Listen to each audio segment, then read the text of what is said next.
Bonjour, je suis très heureux de vous retrouver.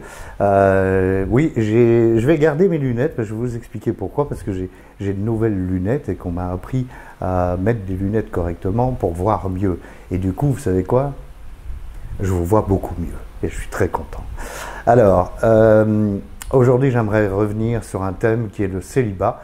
J'avais posté sur les réseaux sociaux et j'ai pris un peu quelques coups sur la figure en disant ça.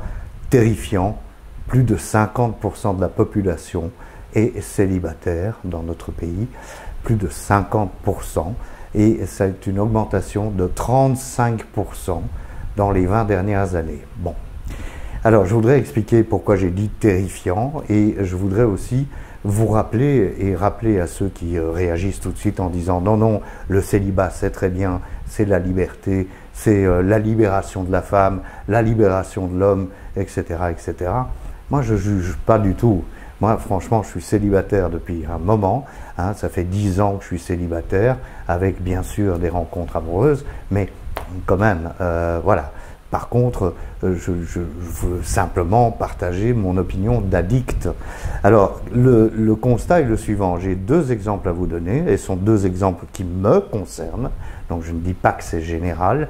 Je suis un addict, et lorsque j'ai fini une addiction, eh bien, je tombe facilement dans une autre. Bon, ici, vous n'êtes pas sans savoir, si vous suivez les vidéos, que j'ai pris 30 kilos depuis 2019 et que donc c'est ma nouvelle addiction, la malbouffe, après avoir été abstinent pendant 8 ans de l'alcool, 5 ans de la cigarette et 40 et des années de la drogue. Donc, je suis dans un état de malbouffe. Qu'est-ce qui se passe? En 2022, je rencontre quelqu'un et finalement, ça va plus loin, entre guillemets, et ce n'est donc plus du célibat, mais un couple qui se forme. Je perds 12 kilos. Je perds 12 kilos. Ok. 2023, je rencontre quelqu'un, donc forcément la personne que j'avais rencontrée en 2022, ça n'a pas continué.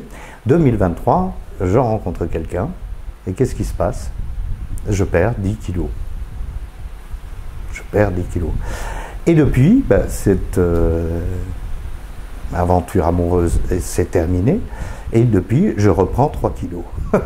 Alors, pourquoi je vous donne des chiffres comme ça? Parce que c'est très intéressant, ça permet de mesurer le côté émotionnel d'un addict.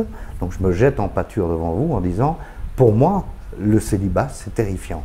Pourquoi? Parce que c'est mon côté émotionnel, comme nous le sommes tous les addicts, même ceux qui sont...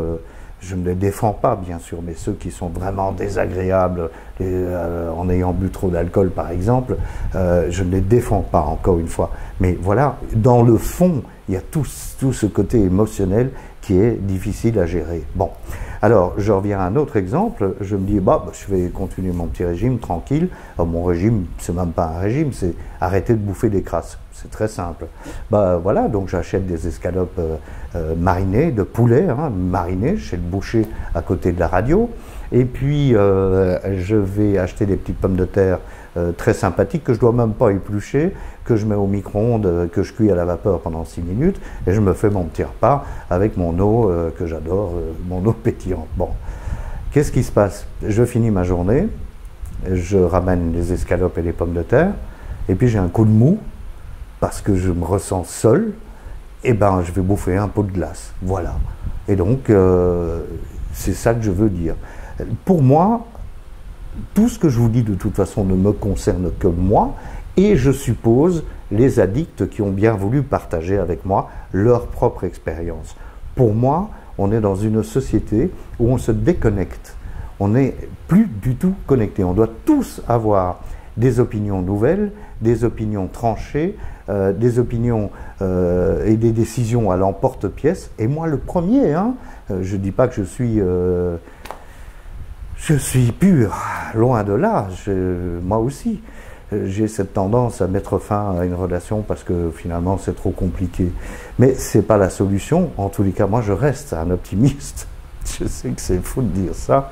Ça fait 10 ans que j'ai quitté ma deuxième compagne et je suis toujours célibataire, mais je reste un optimiste et je suis un adepte du partage, dans mon cas, comme je suis hétéro, avec une femme. Voilà, je n'ai rien voulu dire d'autre, mais je pense que c'est important de savoir que pour un addict, la solitude, c'est quelque chose qui est absolument abominable et intolérable, ou pour bon nombre d'addicts en tous les cas, c'est extrêmement difficile à vivre et ça nous empêche un peu quelque part de faire des progrès. Voilà, je voulais vous dire ça et puis aussi vous dire que on va reprendre les témoignages parce que je pense que c'est quand même quelque chose qui nous fait du bien à tous. Donc n'hésitez pas, il ne faut pas être spécialement créatif, il faut pas avoir de complexe, n'hésitez pas, envoyez-moi vos témoignages sur l'addiction en général, hein. Peu importe ce que vous m'envoyez, vous êtes les bienvenus, vous envoyez ça par email, exclusivement par email, à bonjour@stéphaneshow.com. bonjour@stéphaneshow.com. Merci mille fois d'avoir été là, et puis on se retrouve dimanche prochain. À dimanche.